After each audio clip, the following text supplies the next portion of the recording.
वाहिगुरू जी का खालसा वाहिगुरू जी की फतेह। TV84 ਦੇ ਸਾਰੇ ਦਰਸ਼ਕ ਤੇ ਸਰੋਤੇ ਜਿਹੜੇ ਇਸ ਵਕਤ ਸਾਡੇ ਨਾਲ ਨਾਰਥ ਅਮਰੀਕਾ ਦੇ ਵਿੱਚੋਂ ਜੁੜੇ ਹੋਏ ਆ ਜਾਂ ਫਿਰ ਸੋਸ਼ਲ ਮੀਡੀਆ ਦੇ ਰਾਹੀਂ ਦੁਨੀਆ ਭਰ ਦੇ ਵਿੱਚ ਸਾਨੂੰ ਦੇਖ ਰਹੇ ਆ, ਉਹਨਾਂ ਸਾਰਿਆਂ ਦਾ ਮੈਂ ਅਮਰਵੀਰ ਸਿੰਘ ਅੱਜ ਇਸ ਪ੍ਰੋਗਰਾਮ ਗੁਫ਼ਤਗੂ ਦੇ ਵਿੱਚ ਤੁਹਾਡਾ ਸਭ ਦਾ ਸਵਾਗਤ ਕਰਦਾ।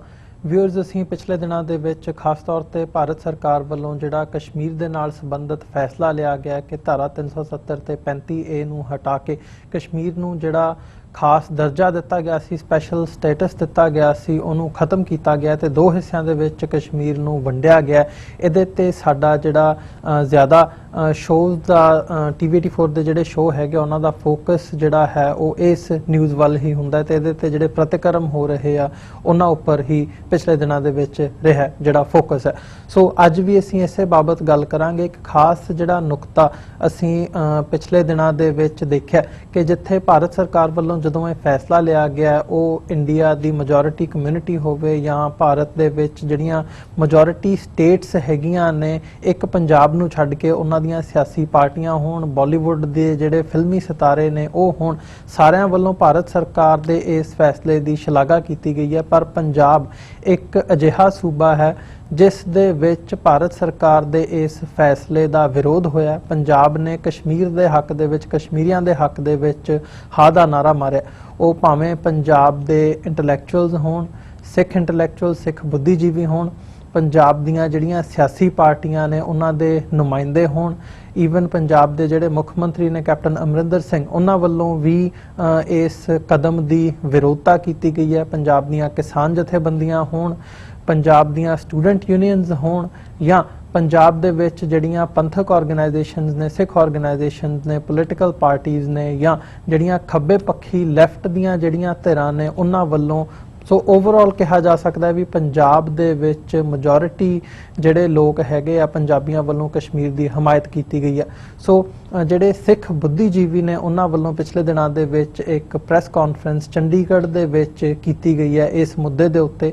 ਸਿੱਖ ਬੁੱਧੀਜੀਵੀਆਂ ਦਾ, ਸਿੱਖ ਇੰਟੈਲੈਕਚੁਅਲਸ ਦਾ ਇਸ ਇਸ਼ੂ ਦੇ ਉੱਤੇ ਕੀ ਕਹਿਣਾ ਹੈ, ਉਹਦੇ ਵਿੱਚ ਡਾਕਟਰ ਗੁਰਦਰਸ਼ਨ ਸਿੰਘ ਢਿੱਲੋਂ, ਸਰਦਾਰ ਜਸਪਾਲ ਸਿੰਘ, ਸਰਦਾਰ ਗੁਰਤੇਜ ਸਿੰਘ ਤੇ ਪ੍ਰੋਫੈਸਰ ਮਨਜੀਤ ਸਿੰਘ ਦੇ ਨਾਲ ਹੋਰ ਜਿਹੜੇ ਸਿੱਖ ਬੁੱਧੀਜੀਵੀ ਨੇ ਉਹਨਾਂ ਦੇ ਨਾਮ ਸ਼ਾਮਲ ਨੇ।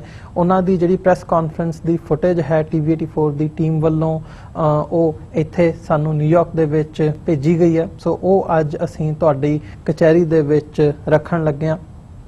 ਮੈਂ ਉਮੀਦ ਕਰਦਾ ਇਹ ਤੁਹਾਨੂੰ ਜ਼ਰੂਰ ਪਸੰਦ ਆਵੇਗੀ ਕਿ ਸਿੱਖ ਇੰਟੈਲੈਕਚੁਅਲਸ ਦੇ ਇਸ ਬਾਰੇ ਵਿਊ ਕੀ ਹੈਗੇ ਆ, ਉਹ ਅਸੀਂ ਤੁਹਾਡੀ ਕਚਹਿਰੀ ਦੇ ਵਿੱਚ ਹੁਣ ਪੇਸ਼ ਕਰਦੇ ਹਾਂ। ਦੇਖੋ, ਅੱਜ ਦਾ ਜਿਹੜਾ ਆਪਾਂ ਇਕੱਠ ਕਰ ਰਹੇ ਹਾਂ ਇਸ ਦਾ ਇੱਕ ਖਾਸ ਮਤਲਬ ਆ। ਕੱਲ੍ਹ ਦੀ ਜਿਹੜੀ ਘਟਨਾ ਹੋਈ ਆ ਉਹ ਇੰਨੀ ਦਿਲ ਕੰਬਾਊ, ਦਿਲ ਨੂੰ ਹਿਲਾਉਣ ਵਾਲੀ, ਵਿਸ਼ਵਾਸ ਤੋੜਨ ਵਾਲੀ ਐਡੀ ਬੜੀ ਘਟਨਾ ਹੈ ਜਿਸ ਨੂੰ ਤੁਸੀਂ ਯਕੀਨ ਹੀ ਨਹੀਂ ਕਰ ਸਕਦੇ। ਕਿਸ ਢੰਗ ਦੇ ਨਾਲ, ਕਿਸ ਚਲਾਕੀ ਚੁਸਤੀ ਦੇ ਨਾਲ ਸਾਰੇ ਦੇਸ਼ ਨੂੰ ਗੁੰਮਰਾਹ ਕਰਕੇ ਇੱਕ ਇਸ ਕਿਸਮ ਦੀ ਚੀਜ਼ ਕਰ ਦਿੱਤੀ ਗਈ ਆ। ਇੱਕ ਸਟੇਟ ਤੋੜ ਦਿੱਤੀ ਗਈ ਜਿੱਥੇ ਕਿ ਉੱਥੇ ਦੇ ਵਸਦੇ ਲੋਕਾਂ ਨੂੰ ਕੌਨਫੀਡੈਂਸ ਨਹੀਂ ਲਿਆ ਗਿਆ। ਉਹਨਾਂ ਨੂੰ ਵਿਚਾਰਿਆਂ ਨੂੰ ਪਤਾ ਹੀ ਨਹੀਂ ਔਰ ਉਹਨਾਂ ਨੂੰ ਆਪਣੇ ਘਰਾਂ ਦੇ ਵਿੱਚ ਤਾੜ ਦਿੱਤਾ ਗਿਆ। ਫੌਜ ਉੱਤੇ ਇਕੱਠੀ ਕਰਕੇ ਨਾ ਉਹਨਾਂ ਦੀ ਕੋਈ ਆਵਾਜ਼ ਬਾਹਰ ਆ ਰਹੀ ਆ, ਨਾ ਇਹ ਪਤਾ ਵੀ ਉਹ ਜਿਉਂਦੇ ਆ ਜਾਂ ਮਰੇ ਵੇ ਆ। ਤੋ ਉਹ ਉੱਥੇ ਘਰਾਂ ਦੇ ਵਿੱਚ ਪਤਾ ਨਹੀਂ ਉਹਨਾਂ ਨੂੰ ਖਾਣ ਨੂੰ ਕੁਛ ਹੈ, ਪਤਾ ਨਹੀਂ ਉਹ ਕੋਈ ਬਿਮਾਰਾਂ ਲਈ ਕੋਈ ਦਵਾਈ ਦਾਰੂ ਹੈ, ਕੋਈ ਹੋਰ ਕਿਸੇ ਕਿਸਮ ਦੀਆਂ ਜਿਹੜੀਆਂ ਚੀਜ਼ਾਂ ਜ਼ਿੰਦਗੀ 'ਚ ਲੋੜੀਂਦੀਆਂ ਉਹਨਾਂ ਨੂੰ ਅਵੇਲੇਬਲ ਹਨ ਜਾਂ ਨਹੀਂ ਹਨ। ਇਹ ਇਸ ਕਿਸਮ ਦੀ ਘਟਨਾ ਹੈ ਜਿਸ ਤਰ੍ਹਾਂ ਦਰਬਾਰ ਸਾਹਿਬ ਦੇ ਵਿੱਚ 1984 ਦੇ ਵਿੱਚ ਪੰਜਾਬ ਦੇ ਵਿੱਚ ਕੀਤਾ ਗਿਆ ਸੀ, ਉਸੇ ਚੀਜ਼ ਦੀ ਯਾਦ ਕਰਾ ਰਹੀ ਹੈ। ਤੋ ਇਸ ਦੇ ਖਿਲਾਫ ਅਸੀਂ ਇੱਥੇ ਇਕੱਠੇ ਹੋਏ ਹਾਂ। ਸਾਰੇ ਅਸੀਂ ਮਨੁੱਖੀ ਅਧਿਕਾਰਾਂ ਦੀ ਚਿੰਤਾ ਕਰਨ ਵਾਲੇ ਹਾਂ, ਮਨੁੱਖੀ ਅਧਿਕਾਰਾਂ ਦਾ ਸਤਿਕਾਰ ਕਰਨ ਵਾਲੇ ਹਾਂ ਔਰ ਦੇਸ਼ ਨੂੰ ਪਿਆਰ ਕਰਨ ਵਾਲੇ ਹਾਂ। ਅਸੀਂ ਸਮਝਦੇ ਹਾਂ ਕਿ ਦੇਸ਼ ਦੀ ਡਿਸਇੰਟੈਗ੍ਰੇਸ਼ਨ ਦਾ ਦੂਸਰਾ ਸਟੈਪ ਆ। ਪਹਿਲਾ 1984 ਘੱਲੂਘਾਰਾ ਸੀਗਾ ਜਿਹੜਾ ਦਰਬਾਰ ਸਾਹਿਬ ਤੇ ਹਮਲਾ ਕਰਕੇ ਕੀਤਾ। ਦੂਸਰਾ ਇਹ ਬਹੁਤ ਵੱਡਾ ਭਿਆਨਕ ਹਮਲਾ ਉਹਨਾਂ ਨੇ ਕੀਤਾ ਹੈ ਕਸ਼ਮੀਰ ਦੇ ਉੱਤੇ ਔਰ ਉਸ ਦੇ ਵਿੱਚ ਜਿਹੜੀਆਂ ਘੱਟ ਗਿਣਤੀਆਂ ਉਹ ਵਿਕਟਮ ਬਣੀਆਂ। ਤੋ ਅੱਜ ਜ਼ਰੂਰਤ ਆ ਕਿ ਜਿਹੜੇ ਲੋਕ ਇਸ ਮੁਲਕ ਨੂੰ ਪਿਆਰ ਕਰਦੇ ਆ, ਜਿਸ ਕਿਸਮ ਦੀ ਇਸ ਮੁਲਕ ਨੇ ਕਮਿਟਮੈਂਟ ਦਿੱਤੀ ਸੀ ਵੀ ਰਿਪਬਲਿਕ ਹੋਏਗਾ, ਜਿਸ ਦੇ ਵਿੱਚ ਵੈਲਫੇਅਰ ਆਫ ਆਲ, ਸਭ ਦੀ ਮਤਲਬ ਵੈਲਫੇਅਰ ਹੋਏਗੀ, ਅੱਜ ਉਹ ਰਿਪਬਲਿਕ ਆਫ ਫੀਅਰ ਬਣ ਚੁੱਕੀ ਹੈ। ਡਰਾਇਆ ਜਾ ਰਿਹਾ, ਧਮਕਾਇਆ ਜਾ ਰਿਹਾ, ਉਹਨਾਂ ਦੀ ਆਇਡੈਂਟੀਟੀ ਖਤਮ ਕੀਤੀ ਜਾ ਰਹੀ ਆ, ਉਹਨਾਂ ਦੇ ਕਲਚਰ ਨੂੰ ਖਤਰਾ, ਉਹਨਾਂ ਦੀ ਜ਼ਬਾਨ ਨੂੰ ਖਤਰਾ, ਉਹਨਾਂ ਦੇ ਇਤਿਹਾਸ ਨੂੰ ਖਤਰਾ, ਉਹਨਾਂ ਦੇ ਕਨਸਟੀਟਿਊਸ਼ਨ ਨੂੰ ਖਤਰਾ, ਉਹਨਾਂ ਦਾ ਵਿਸ਼ਵਾਸ ਜਿਹੜਾ ਉਹ ਤੋੜਿਆ ਗਿਆ।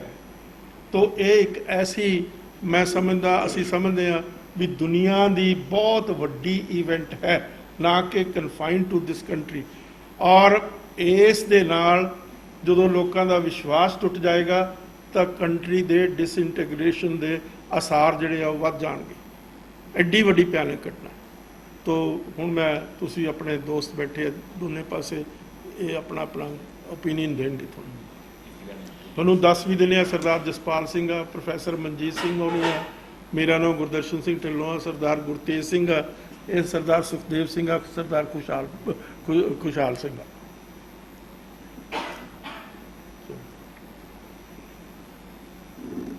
ਇਹ ਜਿਹੜਾ ਹਿੰਦੂਤਵ ਦੀਆਂ ਫੋਰਸਿਸ ਨੇ ਇੱਥੇ ਨਵਾਂ ਇਨੀਸ਼ੀਏਟਿਵ ਹੁਣ ਲਿਆ ਹੈ, ਜਿਸ ਦੇ ਬਾਰੇ ਬਹੁਤ ਦੇਰ ਤੋਂ ਚਰਚਾ ਚੱਲ ਰਹੀ ਸੀ, ਇਸ ਦੇ ਨਾਲ ਮੁਲਕ ਨੂੰ ਬਰਬਾਦ ਕਰਨ ਦਾ ਰਾਹ ਖੁੱਲ੍ਹ ਗਿਆ। ਕਹਿੰਦੇ ਨੇ ਕਿ 800 ਸਾਲ ਤੋਂ ਬਾਅਦ ਅਸੀਂ ਪਾਵਰ ਦੇ ਵਿੱਚ ਆਏ ਹਾਂ। 800 ਸਾਲ ਦਾ ਜਿਹੜਾ ਪਿਛਲਾ ਇਤਿਹਾਸ ਹੈ, ਜੇ ਉਸ ਨੂੰ ਦੇਖੀਏ ਤਾਂ ਜੋ ਵੀ ਹਿੰਦੂਤਵ ਦੀਆਂ ਫੋਰਸਿਸ ਉਸ ਵੇਲੇ ਸਨ, ਇਹਨਾਂ ਨੇ ਆਪਣੇ ਮੁਲਕ ਨੂੰ ਦੀ ਰਾਖੀ ਚੰਗੀ ਤਰ੍ਹਾਂ ਨਾਲ ਨਹੀਂ ਕੀਤੀ। ਨਤੀਜਾ ਇਹ ਨਿਕਲਿਆ ਕਿ ਹਰ ਕੋਈ ਜੋ ਇੱਥੇ ਆਉਂਦਾ ਸੀ ਉਹ ਇਹਨਾਂ ਨੂੰ ਗੁਲਾਮ ਕਰਦਾ ਗਿਆ, ਔਰ ਅਖੀਰ ਦੇ ਵਿੱਚ ਸਾਰੇ ਮੁਲਕ ਨੂੰ ਸਦੀਆਂ ਵਾਸਤੇ ਗੁਲਾਮ ਹੋਣਾ ਪਿਆ। ਹਿੰਦੁਸਤਾਨ ਦੇ ਵਿੱਚ ਬਹੁਤ ਸਾਰੀਆਂ ਭਾਸ਼ਾਵਾਂ ਹਨ, ਬਹੁਤ ਸਾਰੀਆਂ ਬੋਲੀਆਂ ਬੋਲਦੇ ਨੇ ਲੋਕ, ਬਹੁਤ ਸਾਰੇ ਕਲਚਰ ਹਨਗੇ, ਬਹੁਤ ਸਾਰੇ ਧਰਮਾਂ ਦਾ ਦੇਸ਼ ਹੈ। ਇਸ ਨੂੰ ਇਕੱਠਿਆਂ ਰੱਖਣਾ ਹੈ ਤਾਂ ਉਹਨਾਂ ਧਰਮਾਂ ਦਾ ਮਾਣ ਸਤਿਕਾਰ ਕਰਨਾ ਪਏਗਾ, ਔਰ ਉਹਨਾਂ ਨੂੰ ਮੰਨਣ ਵਾਲਿਆਂ ਨੂੰ ਇੱਕ ਜਗ੍ਹਾ ਦੇਣੀ ਪਏਗੀ, ਇੱਕ ਸਪੇਸ ਦੇਣੀ ਪਏਗੀ ਜਿੱਥੋਂ ਉਹ ਆਪਣੇ ਆਪ ਨੂੰ ਸਮਝਣ ਕਿ ਉਹ ਆਜ਼ਾਦ ਹਨ। ਇਹ ਬਾਰ-ਬਾਰ ਇਹ ਜਿਹੜਾ ਹੈ ਇਹ ਨੈਰੋ ਤੋਂ ਨੈਰੋ ਹੁੰਦਾ ਜਾ ਰਿਹਾ ਹੈ ਇਹ ਸਿਚੁਏਸ਼ਨ।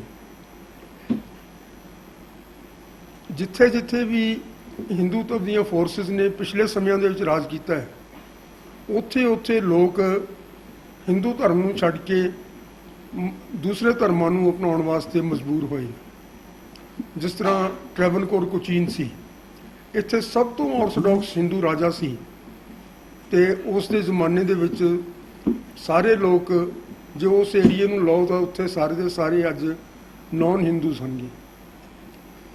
ਜਿੱਥੇ ਜੰਮੂ ਕਸ਼ਮੀਰ ਦੇ ਵਿੱਚ ਜਿੱਥੇ ਬਹੁਤ ਆਰਥੋਡਾਕਸ ਹਿੰਦੂ ਰਾਜ ਸੀ, ਉੱਥੇ ਸਾਰੇ ਦੇ ਸਾਰੇ ਲੋਕ ਮੁਸਲਮਾਨ ਹੋ ਗਏ। ਜਿਹੜਾ ਹੈਦਰਾਬਾਦ ਹੈ, ਉੱਥੇ ਮੁਸਲਮਾਨ ਰਾਜਾ ਸੀ, ਔਰ ਉੱਥੋਂ ਦੀ ਸਾਰੀ ਪੋਪੂਲੇਸ਼ਨ ਕੇਵਲ 11% ਮੁਸਲਮਾਨ ਬਣੀ। ਸੋ ਇਹ ਆਪਣੇ ਪੈਰਾਂ ਦੇ ਉੱਤੇ ਕੁਹਾੜੀ ਮਾਰਨ ਜਾ ਰਹੇ ਹੈ, ਪਤਾ ਨਹੀਂ ਕਿਸ ਕਾਰਨ ਕਰਕੇ, ਔਰ ਕੀ ਇਸ ਦਾ ਨਤੀਜਾ ਕੱਢਣਗੇ।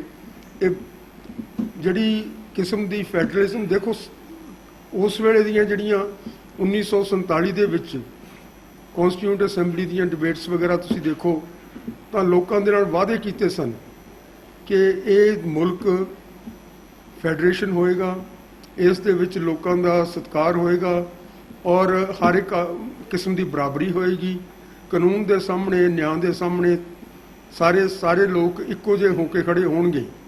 ਲੇਕਿਨ ਜਿਵੇਂ ਜਿਵੇਂ ਇਹ ਮੁਲਕ 'ਚ ਅਗਾਂਹ ਆ ਰਿਹਾ ਹੈ, ਉਵੇਂ ਉਵੇਂ ਉਹਨਾਂ ਵਾਅਦਿਆਂ ਨੂੰ ਭੁੱਲ ਕੇ ਤੇ ਇੱਕ ਵਰਗ ਦਾ ਰਾਜ ਕਾਇਮ ਕਰਨ ਜਾ ਰਿਹਾ, ਜਿਹੜਾ ਕਿ ਜਿਹੜੇ ਲੋਕਾਂ ਨੇ ਇਹ ਸਮਝ ਕੇ ਇਸ ਦੇ ਨਾਲ ਭਾਈਬੰਦੀ ਕੀਤੀ ਸੀ ਕਿ ਅਸੀਂ ਇੱਕ ਆਪਣੇ ਆਪ ਦੇ ਵਿੱਚ ਸੁਤੰਤਰ ਹੋਵਾਂਗੇ, ਆਟੋਨੋਮਸ ਹੋਵਾਂਗੇ, ਉਹਨਾਂ ਲੋਕਾਂ ਦੀ ਆਟੋਨਮੀ ਖੁੱਸਦੀ ਜਾ ਰਹੀ ਹੈ।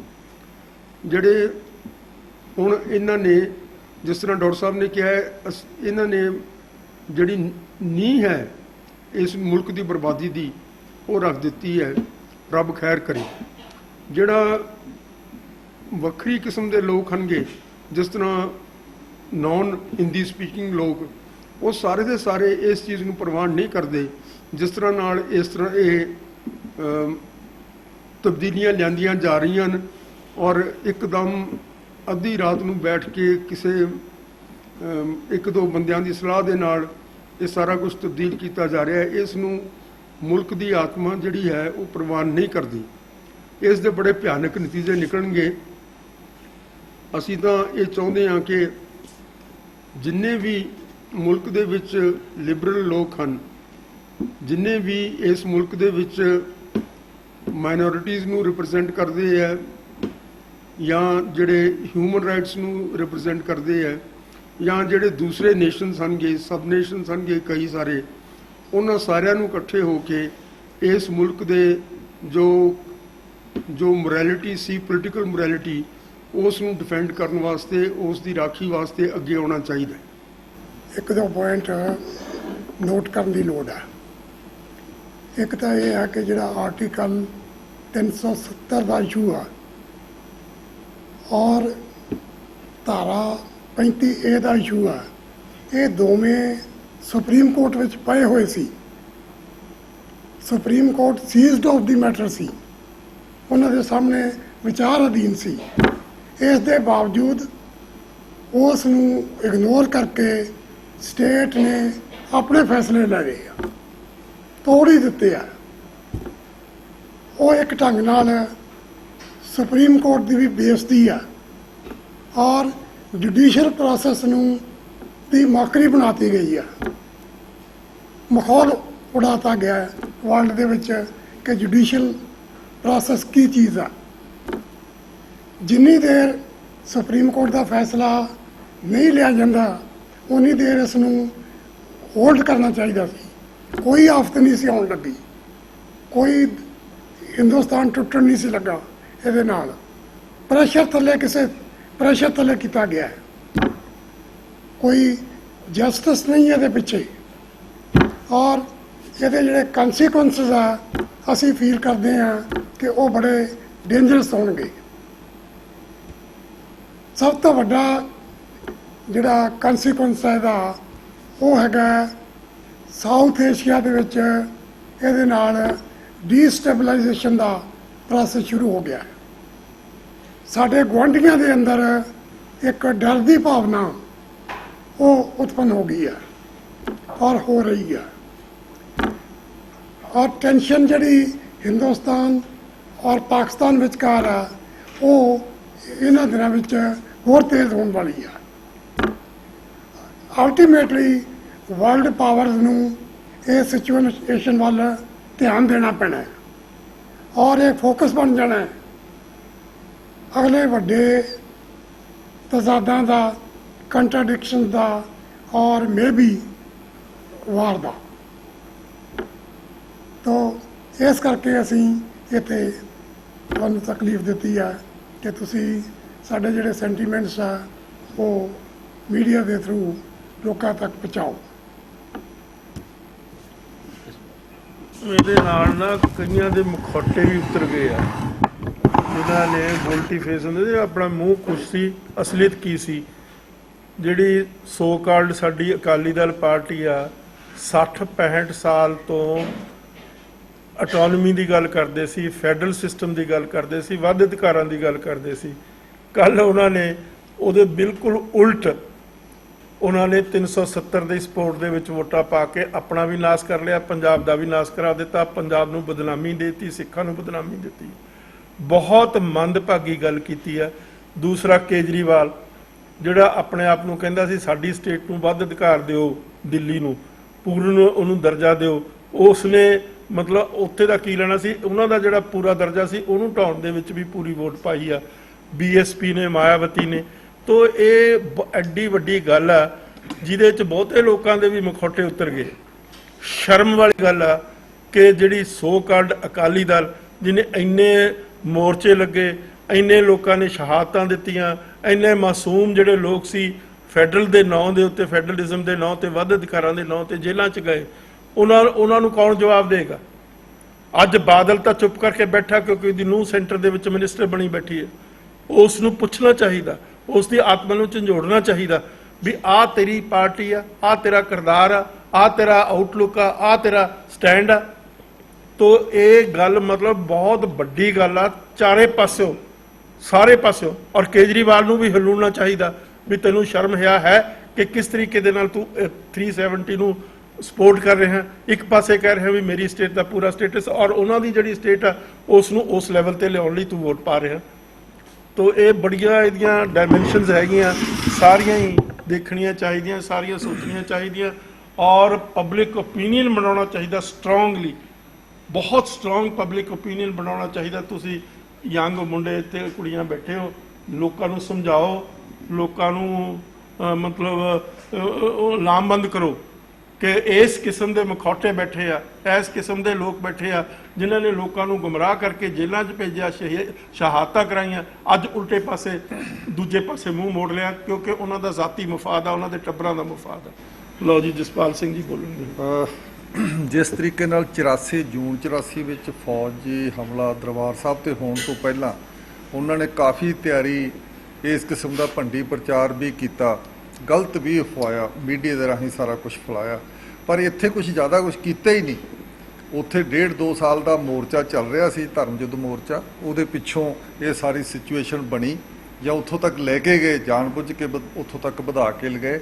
ਇੱਥੇ ਕੋਈ ਬਹਾਨਾ ਨਹੀਂ ਲਿਆ, ਇੱਥੇ ਛੋਟੇ ਜਿਹੇ ਇੱਕ ਬਹਾਨੇ ਲਏ ਵੀ ਜਿਹੜੀ ਇਹ ਯਾਤਰਾ ਜਿਹੜੀ ਅਮਰਨਾਥ ਯਾਤਰਾ ਹੈ, ਇਹਦੇ ਉੱਤੇ ਸਾਨੂੰ ਅਟੈਕ ਦਾ ਡਰ ਹੈ, ਇਹਦੇ ਤੇ ਸਾਨੂੰ ਮਾਈਨਸ ਮਿਲੀਆਂ, ਬੰਬ ਮਿਲੇ ਆ, ਇਹ ਉਹ ਕਰਕੇ 2 ਗੱਲਾਂ ਕਰਕੇ ਸਟੇਟਮੈਂਟਾਂ ਦੇ ਕੇ ਬਿਲਕੁਲ ਬੇਸ਼ਰਮੀ ਨਾਲ ਸਾਰੇ ਤਰੀਕੇ ਨਾਲ ਜਿਹੜੇ ਉੱਥੋਂ ਦੇ ਨੌਨ ਕਸ਼ਮੀਰੀ ਆ ਉਹਨਾਂ ਨੂੰ ਕਿਹਾ ਗਿਆ ਵੀ ਇੱਥੋਂ ਨਿਕਲ ਜਾਓ।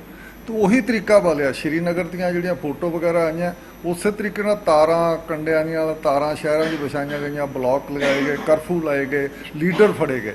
ਤਕਰੀਬਨ ਸਾਰਾ ਕੁਝ ਉਸੇ ਤਰੀਕੇ ਨਾਲ ਕੀਤਾ ਜਿਵੇਂ ਦਰਬਾਰ ਸਾਹਿਬ ਉੱਤੇ ਹਮਲੇ ਕਰਨ ਤੋਂ ਪਹਿਲਾਂ ਕੀਤਾ ਸੀ, ਉਸੇ ਤਰੀਕੇ ਨਾਲ ਕਰਫਿਊ ਲਾਇਆ ਗਿਆ। ਇਹ ਸਾਰਾ ਕੁਝ ਤੋਂ ਲੱਗਦਾ ਵੀ ਜਿਹੜਾ ਇਹ ਹਿੰਦੂਤਵਾ ਹੈ ਇਹ ਇਸ ਹਾਲਾਤ ਨੂੰ ਵਿਗਾੜ ਕੇ ਰੱਖੇਗਾ, ਹੋਰ ਵਿਗਾੜੇਗਾ। ਜਿਵੇਂ ਪੰਜਾਬ ਦੇ ਵਿੱਚ ਹਾਲਾਤ ਵਿਗੜੇ ਰਹੇ ਹੈ, ਇਸੇ ਤਰੀਕੇ ਨਾਲ ਕਸ਼ਮੀਰ ਨੂੰ ਇੱਕ ਫਲਸਤੀਨ ਬਣਾ ਦਿੱਤਾ ਜਾਏਗਾ ਜਿੱਥੇ 70 ਸਾਲ ਤੋਂ ਪਹਿਲਾਂ 70 ਸਾਲ ਤੋਂ ਬਕਾਇਦਾ ਲੜਾਈ ਚੱਲ ਰਹੀ ਹੈ ਤੇ ਇੱਥੇ ਸਾਲ ਵੀ ਨਹੀਂ ਹੋਣਾ, ਕੋਈ ਹੱਲ ਨਹੀਂ ਹੋਣਾ, ਹੱਲ ਵੱਲ ਗਏ ਨਹੀਂ। ਇਹ ਸਿਚੁਏਸ਼ਨ ਨੂੰ ਵਿਗਾੜਨ ਦੇ ਔਰ ਹਥਿਆਰਾਂ ਦੇ ਜ਼ੋਰ ਨਾਲ, ਤਾਕਤ ਦੇ ਜ਼ੋਰ ਨਾਲ ਜਿਹੜਾ ਇਹ ਕਰ ਰਿਹਾ, ਇਹਦੇ ਵਿੱਚੋਂ ਡੈਮੋਕ੍ਰੇਸੀ ਬਿਲਕੁਲ ਹੀ ਖਤਮ ਹੋ ਜਾਏਗੀ। ਡਿਸਇੰਟੀਗ੍ਰੇਸ਼ਨ ਜਿਵੇਂ ਕਿਹਾ ਇਹਨਾਂ ਨੇ ਸਾਰਿਆਂ ਨੇ, ਡਿਸਇੰਟੀਗ੍ਰੇਸ਼ਨ ਟੁੱਟਣ ਵੱਲ ਕੰਟਰੀ ਜਾਏਗਾ ਤੇ ਇਹਦੇ ਵਿੱਚੋਂ ਡੈਮੋਕ੍ਰੇਸੀ ਇੱਥੋਂ ਦੀ ਬਿਲਕੁਲ ਖਤਮ ਹੋ ਜਾਏਗੀ। ਉਹਦਾ ਜਿਹੜਾ ਥੋੜਾ ਕਣਾ ਪੜਦਾ ਸੀਗਾ ਉਹ ਹੁਣ ਲੈ ਗਿਆ। ਮੈਂ ਇਹੀ ਕਹਿਣਾ ਚਾਹੁੰਦਾ ਵੀ ਜਿਹੜਾ 84 ਤੋਂ ਸ਼ੁਰੂ ਹੋਇਆ ਕੰਮ, ਉਸੇ ਦੀ ਕੰਟੀਨਿਊਏਸ਼ਨ, ਉਸੇ ਦੀ ਲਗਾਤਾਰਤਾ ਇਹ ਇੱਥੇ ਜਿਹੜਾ ਹੁਣ ਕਸ਼ਮੀਰ ਦੇ ਵਿੱਚ ਕੀਤਾ। ਤੇ ਸਾਰੇ ਇੰਸਟੀਟਿਊਸ਼ਨ ਸੀ ਜਿੰਨੇ ਉਹਨਾਂ ਨੇ ਤੇਜ਼ੀ ਨਾਲ, ਰਾਸ਼ਟਰਪਤੀ, ਪਾਰਲੀਮੈਂਟ, ਸਾਰਿਆਂ ਨੂੰ ਤੇਜ਼ੀ ਨਾਲ ਉਹਨਾਂ ਨੇ ਆਪਣੇ ਤਰੀਕੇ ਨਾਲ ਬਦਲ ਕੇ ਆਪਣੇ ਤਰੀਕੇ ਦੇ ਫੈਸਲੇ ਲਏ। ਇਹੀ ਪੰਜਾਬ ਨਾਲ ਹੁੰਦਾ ਆ, ਇਹੀ ਹੁਣ ਕਸ਼ਮੀਰ ਨਾਲ ਹੋ ਗਿਆ ਤੇ ਇਹੀ ਨਾਗਾਲੈਂਡ ਤੇ ਨਾਰਥ ਈਸਟ ਨਾਲ ਹੁੰਦਾ ਰਿਹਾ ਸੀ।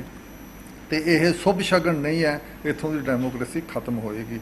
ਤੇ ਇੱਥੇ ਡੈਮੋਕ੍ਰੇਸੀ ਖਤਮ ਹੋਣ ਦੇ ਕਾਰਨ ਇਹੀ ਬਣਦੇ ਆ ਵੀ ਇੱਥੇ ਸਿਰਫ ਫੈਡਰਲ ਸੈਟਅਪ ਵਿੱਚ ਹੀ ਡੈਮੋਕ੍ਰੇਸੀ ਰਹਿ ਸਕਦੀ ਹੈ। ਉਹ ਇਹਨਾਂ ਨੇ ਬਿਲਕੁਲ ਤੈਸ਼-ਨੈਸ਼ ਕਰ ਦਿੱਤਾ।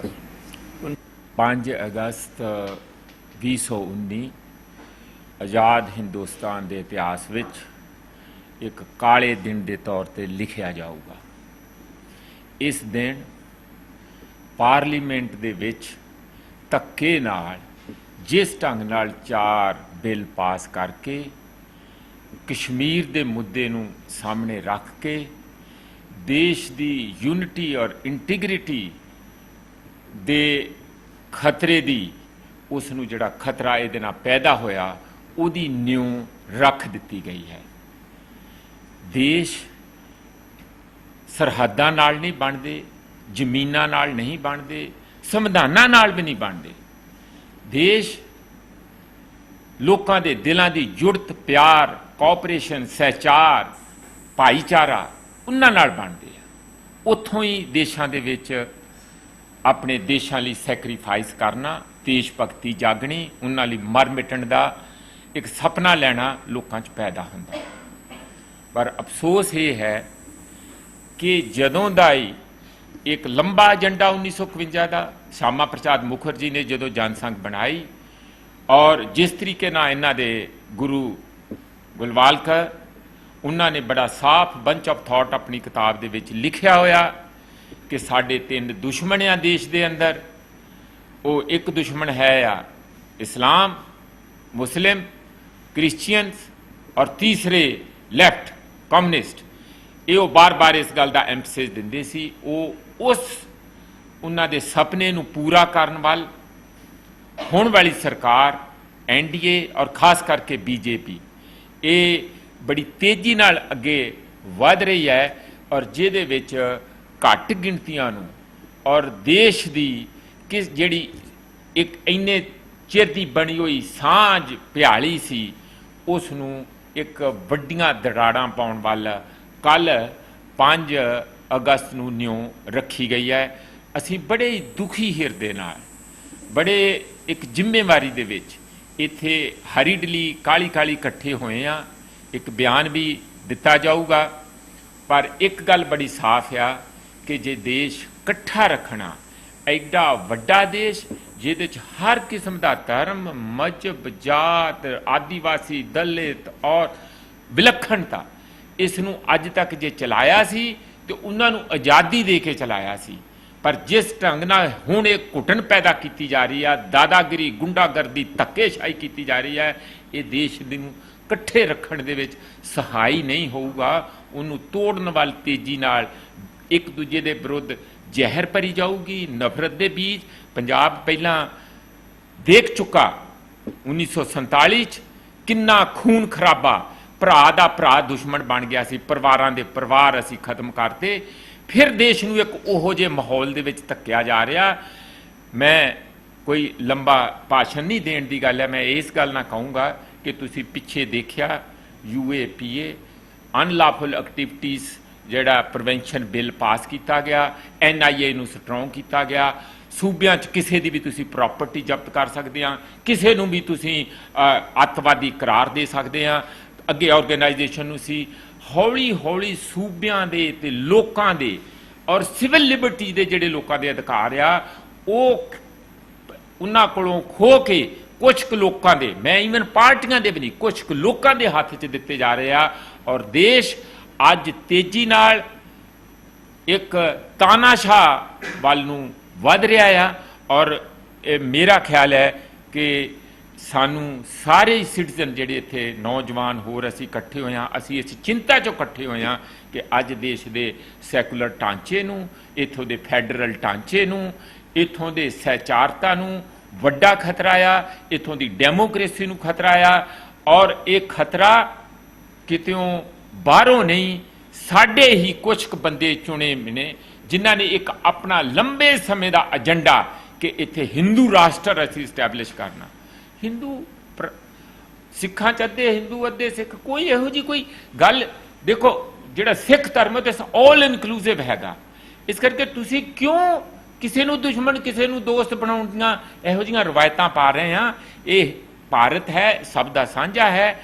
ਅਸੀਂ ਇਹ ਅਪੀਲ ਕਰਨ ਆਏ ਆ ਕਿ ਜਿਸ ਪਾਸੇ ਨੂੰ ਇਹ ਸਰਕਾਰ ਤੇਜ਼ੀ ਨਾਲ ਦੇਸ਼ ਨੂੰ ਲਿਜਾ ਰਹੀ ਹੈ, ਇਹ ਇਕੱਠੇ ਰਹਿਣ 'ਚ ਬੜਾ ਇੱਕ ਆਉਣ ਵਾਲੇ ਸਮੇਂ 'ਚ ਅੜਿੱਕੇ ਪੈਦਾ ਕਰੂਗਾ। ਔਰ ਇਹ ਕਸ਼ਮੀਰ ਜੋ ਅੱਜ ਉਹਨਾਂ ਨੂੰ ਬਿਲਕੁਲ ਇੱਕ ਸੀਜ ਦੇ ਤੌਰ ਤੇ ਬਿਲਕੁਲ ਜਾਮ ਕਰਦਾ, ਬਿਲਕੁਲ ਠੀਕ ਹੈ ਜਸਪਾਲ ਜੀ ਨੇ ਜਿਵੇਂ ਸੰਨ 84 ਜੂਨ 84 ਦੇ ਵਿੱਚ ਕੀਤਾ ਸੀਗਾ, ਉਹਨਾਂ ਦੀਆਂ ਜਿਹੜੀਆਂ ਛੇਤੀ ਉਹ ਆਰਮੀ ਨੂੰ ਉੱਥੋਂ ਹਟਾ ਕੇ ਉਹਨਾਂ ਦੀਆਂ ਜਿਹੜੀਆਂ ਸਿਵਲ ਲਿਬਰਟੀਜ਼ ਆ ਰੀਸਟੋਰ ਕਰਨੀਆਂ ਚਾਹੀਦੀਆਂ ਆ, ਤਾਂ ਕਿ ਉਹਨਾਂ ਦੇ ਜਿਹੜੇ ਬੱਚੇ ਜਵਾਨ ਜੋ ਵੀ ਜੋ ਵੀ ਹੱਕ ਹਕੂਕ ਉਹਨਾਂ ਦੇ ਆ, ਇਕੱਲੇ ਰਾਜਨੀਤਿਕ ਹੀ ਨਹੀਂ, ਜੀਣ ਦੇ ਹੱਕ ਵੀ ਹੁੰਦੇ ਆ, ਕੁਝ ਖਾਣਾ ਪੀਣਾ, ਕਿਤੇ ਜਾਣਾ, ਉਹ ਜਿਹੜੀ ਸਾਰੀ ਉਹਨਾਂ ਦੀ ਮੋਬਿਲਿਟੀ ਹੈ ਉਹ ਰੀਸਟੋਰ ਹੋਣੀ ਚਾਹੀਦੀ ਹੈ। ਔਰ ਸਰਕਾਰ ਨੂੰ ਇਸ ਦੇਸ਼ ਦੀ ਜੇ ਕੋਈ ਥੋੜਾ ਬਹੁਤ ਵੀ ਇਸ ਕਨਸਟੀਟਿਊਸ਼ਨ ਦੀ, ਇੱਥੇ ਦੀਆਂ ਵੱਡੀਆਂ ਉੱਚੀਆਂ ਰਵਾਇਤਾਂ ਦੀ ਇੱਜ਼ਤ ਉਹ ਕਰਦੇ ਆ, ਤੇ ਸਰਕਾਰ ਨੂੰ ਇਹਨਾਂ ਗੱਲਾਂ ਤੋਂ ਆਉਣ ਵਾਲੇ ਸਮੇਂ 'ਚ ਬਿਲਕੁਲ ਬਾਜ਼ ਆਉਣਾ ਚਾਹੀਦਾ।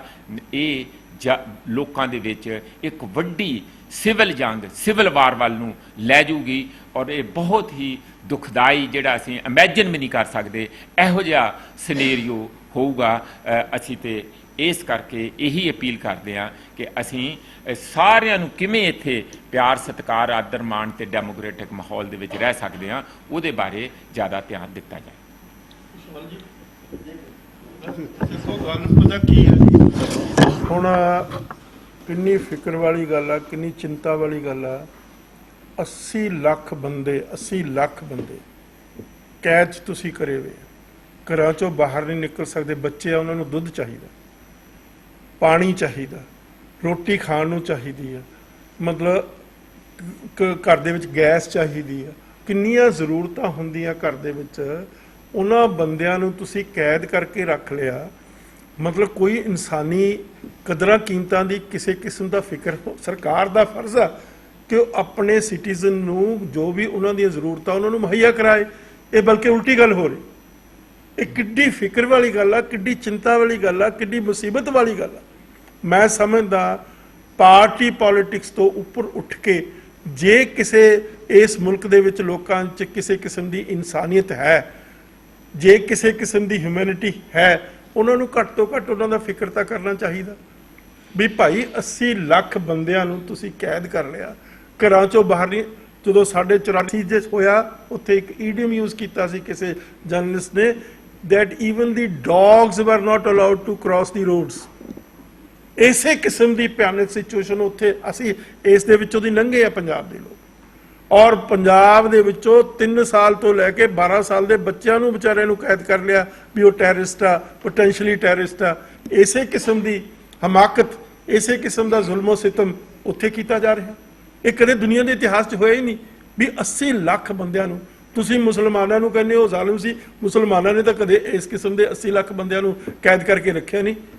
ਤੁਸੀਂ ਤਾਂ ਮਤਲਬ ਅੱਜ ਦੀ ਮਾਡਰਨ ਏਜ ਦੇ ਵਿੱਚ, ਅੱਜ ਦੇ ਯੁੱਗ ਦੇ ਵਿੱਚ, ਜਿੱਥੇ ਕਿ ਸਾਰੀ ਦੁਨੀਆ ਵਿੱਚ ਹਿਊਮਨ ਰਾਈਟਸ, UNO, ਇਸ ਕਿਸਮ ਦੀਆਂ ਆਰਗੇਨਾਈਜੇਸ਼ਨਸ ਆ, ਇਸ ਕਿਸਮ ਦੀਆਂ ਜਥੇਬੰਦੀਆਂ, ਉਹ ਵਿਚਾਰੇ 4 ਦਿਨ ਹੋ ਗਏ ਉਹਨਾਂ ਨੂੰ ਤੁਸੀਂ ਕੈਦ ਕਰਕੇ ਰੱਖਿਆ ਹੋਇਆ। ਉਹਨਾਂ ਨੂੰ ਪੁੱਛਦੇ ਵੀ ਨਹੀਂ ਤੁਸੀਂ ਵੀ ਤੁਹਾਡੀਆਂ ਲੋੜਾਂ ਕੀ ਹੈ, ਤੁਹਾਡੀਆਂ ਜ਼ਰੂਰਤਾਂ ਕੀ ਹੈ। ਬੱਚੇ, ਮੈਨੂੰ ਫਿਕਰ ਹੈ ਇਸ ਗੱਲ ਦਾ। ਮੇਰੇ ਦਿਲ 'ਚ ਇਨਸਾਨੀਅਤ ਹੈ, ਮੇਰੇ ਆਪਣੇ ਬੱਚੇ ਆ ਵੀ ਬੱਚੇ ਜਿਹੜੇ ਛੋਟੇ ਆ, ਉਹਨਾਂ ਨੂੰ ਤਾਂ ਦੁੱਧ ਚਾਹੀਦਾ। ਵੱਧ ਤੋਂ ਵੱਧ ਦੁੱਧ 1 ਦਿਨ 2 ਦਿਨ 3 ਦਿਨ ਨਹੀਂ ਰਹਿ ਸਕਦਾ, ਜੇ ਜ਼ਿਆਦਾ ਤੋਂ ਜ਼ਿਆਦਾ ਤੁਸੀਂ ਠੰਡ 'ਚ ਵੀ ਰੱਖੋਗੇ। ਤੋ ਇਸ ਕਿਸਮ ਦੀਆਂ ਜ਼ਰੂਰਤਾਂ ਜਿਹੜੀਆਂ ਪਰਿਵਾਰਾਂ ਦੀਆਂ, ਹਿਊਮਨ ਬੀਇੰਗਸ ਦੀਆਂ, ਬੱਚਿਆਂ ਦੀਆਂ, ਬੁੱਢਿਆਂ ਨੂੰ ਦਵਾਈਆਂ ਚਾਹੀਦੀਆਂ, ਹੋਰ ਬਹੁਤ ਸਾਰੀਆਂ ਚੀਜ਼ਾਂ ਆਦਮੀ ਨੂੰ ਜ਼ਰੂਰਤ ਹੁੰਦੀ ਹੈ, ਉਹ ਸਾਰੀਆਂ ਦੀ ਸਾਰੀਆਂ ਤੁਸੀਂ ਡੱਕ ਲਈਆਂ, ਸਾਰੀਆਂ ਤੁਸੀਂ ਕੰਟਰੋਲ ਕਰ ਰਹੀ ਹੈ। ਜੇ ਤਾਂ ਤੁਸੀਂ ਸਿੱਧੇ ਤੌਰ ਤੇ ਉਹਨਾਂ ਨੂੰ ਗੋਲੀ ਮਾਰ ਦਿਓ, ਜਿਸ ਤਰ੍ਹਾਂ ਗੈਸ ਚੈਂਬਰ 'ਚ ਹਿਟਲਰ ਨੇ ਕੀਤਾ ਸੀ, you are doing much worse than that. ਉਸ ਤੋਂ ਤੁਸੀਂ ਕਿਤੇ ਭਿਆਨਕ ਚੀਜ਼ ਕਰ ਰਹੇ ਹੋ। ਉਹਨੇ ਤਾਂ ਇੱਕ ਵਾਰੀ ਗੈਸ ਚੈਂਬਰਾਂ 'ਚ ਪਾ ਕੇ ਜਿਊਜ਼ ਨੂੰ ਖਤਮ ਕਰ ਦਿੱਤਾ, ਤੁਸੀਂ ਤਾਂ ਉਹਨਾਂ ਨੂੰ ਤੜਫਾ ਰਹੇ ਹੋ। ਉਹ ਤੜਫ ਰਹੇ ਵਿਚਾਰੇ, ਉਹ ਭੁੱਖੇ ਪਿਆਸੇ, ਉਹ ਵਿਚਾਰੇ ਮਤਲਬ ਬੱਚੇ ਤੜਫ ਰਹੇ ਆ, ਬੁੱਢੇ ਤੜਫ ਰਹੇ ਆ, ਉਹਨਾਂ ਦੇ ਡੰਗਰ ਵਿਚਾਰੇ ਦੇ ਜਿਹੜੇ ਪਿੰਡਾਂ ਦੇ ਵਿੱਚ ਡੰਗਰਾਂ ਨੂੰ ਤਾਂ ਦੇਖੋ ਪਾਣੀ ਵੀ ਚਾਹੀਦਾ, ਉਹਨਾਂ ਨੇ ਤਾਂ ਆਵਾਜ਼ ਬੁਲਾਉਣੀ ਨਹੀਂ, ਉਹਨਾਂ ਨੇ ਤਾਂ ਦੱਸਣਾ ਨਹੀਂ ਵੀ ਸਾਨੂੰ ਇਸ ਗੱਲ ਦੀ ਜ਼ਰੂਰਤ ਆ, ਉਹਨਾਂ ਨੂੰ ਚਾਰਾ ਵੀ ਚਾਹੀਦਾ। ਤੋ ਇਸ ਕਿਸਮ ਦੀ ਸਿਚੁਏਸ਼ਨ ਭਿਆਨਕ ਤੁਸੀਂ ਕ੍ਰੀਏਟ ਕੀਤੀ ਆ, much worse than what Hitler did in Germany. ਉਦੋਂ ਵੀ ਭਿਆਨਕ ਸਿਚੁਏਸ਼ਨ ਤੁਸੀਂ ਕ੍ਰੀਏਟ ਕਰ ਦਿੱਤੀ ਆ। 1 ਜਾਂ 2 ਜਾਂ 10 ਜਾਂ 100 ਜਾਂ 5 ਨਹੀਂ, 80 ਲੱਖ ਲੋਕ ਆ। ਕਿੱਡੀ ਵੱਡੀ ਤਰਾਸਦੀ ਆ। ਔਰ ਤੁਸੀਂ ਬਾਹਰ ਗਿੱਧਾ ਪਾ ਰਹੇ ਹੋ, ਬਾਹਰ ਭੰਗੜੇ ਪਾ ਰਹੇ ਹੋ, ਬਾਹਰ ਮਠਿਆਈਆਂ ਵੰਡ ਰਹੇ ਹੋ। ਕਿਸ ਖੁਸ਼ੀ ਦੀਆਂ ਮਠਿਆਈਆਂ ਵੰਡ ਰਹੇ ਹੋ? 80 ਲੱਖ ਬੰਦਿਆਂ ਨੂੰ ਤੁਸੀਂ ਇਸ ਭਿਆਨਕ ਢੰਗ ਦੇ ਨਾਲ ਅੰਦਰ ਕੈਦ ਕਰਕੇ, ਭੁੱਖੇ ਮਾਰ ਕੇ, ਤਿਹਾਏ ਮਾਰ ਕੇ ਔਰ ਤੜਫਾ ਕੇ ਤੁਸੀਂ ਮਠਿਆਈਆਂ ਕਰ ਰਹੇ ਹੋ। ਕਿਸ ਕਿਸਮ ਦੀ ਤੁਹਾਡੀ ਇਨਸਾਨੀਅਤ ਹੈ? ਕਿਸ ਕਿਸਮ ਦੀ ਤੁਹਾਡੀ ਜ਼ਹਿਨੀਅਤ ਹੈ? ਕਿਸ ਕਿਸਮ ਦਾ ਤੁਹਾਡਾ ਧਰਮ ਹੈ? ਕਿਸ ਕਿਸਮ ਦੀਆਂ ਤੁਹਾਡੀਆਂ ਰਵਾਇਤਾਂ? ਤੋ ਇਹ ਬੜੀ ਫਿਕਰ ਵਾਲੀ ਗੱਲ ਹੈ। ਹਰ ਇਨਸਾਨ ਨੂੰ ਇਸ ਗੱਲ ਦਾ ਫਿਕਰ ਕਰਨਾ ਚਾਹੀਦਾ। ਵਰਲਡ ਪਬਲਿਕ ਓਪੀਨੀਅਨ ਨੂੰ ਇਸ ਦੇ ਉੱਤੇ ਕੰਸਰਨ ਦੇਣਾ ਚਾਹੀਦਾ। UNO ਨੂੰ ਕੰਸਰਨ ਦੇਣਾ ਚਾਹੀਦਾ। ਕਦੇ ਹੋਇਆ ਨਹੀਂ, ਜਾਂ ਪੰਜਾਬ 'ਚ ਹੋਇਆ ਜਾਂ ਹੁਣ ਦੂਸਰੇ ਪਾਸੇ ਮੁਸਲਮਾਨਾਂ ਨਾਲ ਉੱਥੇ ਵੈਲੀ 'ਚ ਹੋ ਰਹੀ ਹੈ ਇਹ ਗੱਲ। ਇਹ ਕਦੇ ਹੋਈ ਨਹੀਂ ਦੁਨੀਆ ਦੇ ਇਤਿਹਾਸ ਦੇ ਵਿੱਚ। ਮੈਂ ਇਤਿਹਾਸ ਦਾ ਪ੍ਰੋਫੈਸਰ ਰਿਟਾਇਰ ਹੋਇਆ ਯੂਨੀਵਰਸਿਟੀ ਤੋਂ, ਸਾਰੀ ਦੁਨੀਆ ਦਾ ਇਤਿਹਾਸ ਪੜ੍ਹਿਆ। ਗੈਸ ਚੈਂਬਰਾਂ 'ਚ ਜ਼ਰੂਰ ਮਾਰੇ ਆ, ਲੇਕਿਨ ਉਹ ਮਾਰ ਦਿੱਤੇ ਇੱਕ ਐਟ ਏ ਟਾਈਮ। ਪਰ ਤੁਸੀਂ ਤਾਂ ਤੜਫਾ ਰਹੇ ਹੋ ਉਹਨਾਂ ਨੂੰ, ਮਤਲਬ ਤੁਸੀਂ ਤਾਂ ਉਹਨਾਂ ਨੂੰ ਇਸ ਸਥਿਤੀ 'ਚ ਕਰ ਰਹੇ ਹੋ ਕਿ ਉਹ ਵਿਚਾਰੇ ਪਾਣੀ ਪੀਣ ਕੇ ਨਹੀਂ, ਉਹ ਵੀ ਤੜਫ ਕੇ ਮਰ ਜਾਣ। ਦੁੱਧ ਪੀਣ ਕੇ ਨਹੀਂ, ਉਹ ਬੱਚੇ ਤੜਫ ਕੇ ਮਰ ਜਾਣ। ਹੋਰ ਬੁੱਢੇ ਵਿਚਾਰੇ ਦਵਾਈਆਂ ਕਰਨੀ, ਉਹ ਤੜਫ ਕੇ ਮਰ ਜਾਣ। ਕਿਸ ਕਿਸਮ ਦੀ ਇਹ ਇਨਸਾਨੀਅਤ, ਕਿਸ ਕਿਸਮ ਦਾ ਇਹ ਧਰਮ? ਜੇ ਧਰਮ ਦੀ ਉਹ ਗੱਲ ਕਰ ਰਹੇ ਹੋ, ਤੁਸੀਂ ਆਪਣੇ ਧਰਮ ਨੂੰ ਵੀ ਗਿਰਾ ਰਹੇ ਹੋ। ਤੋ ਅੱਜ ਜ਼ਰੂਰਤ ਹੈ ਕਿ ਅਸੀਂ ਵਰਲਡ ਪਬਲਿਕ ਓਪੀਨੀਅਨ ਨੂੰ ਇਹ ਕਹਿ ਰਹੇ ਹਾਂ ਕਿ ਇਸ ਕਿਸਮ ਦੀ ਮਤਲਬ ਤਰਾਸਦੀ ਆ ਇਸ ਮੁਲਕ ਦੇ ਵਿੱਚ, ਉਧਰ ਧਿਆਨ ਦੇਣ।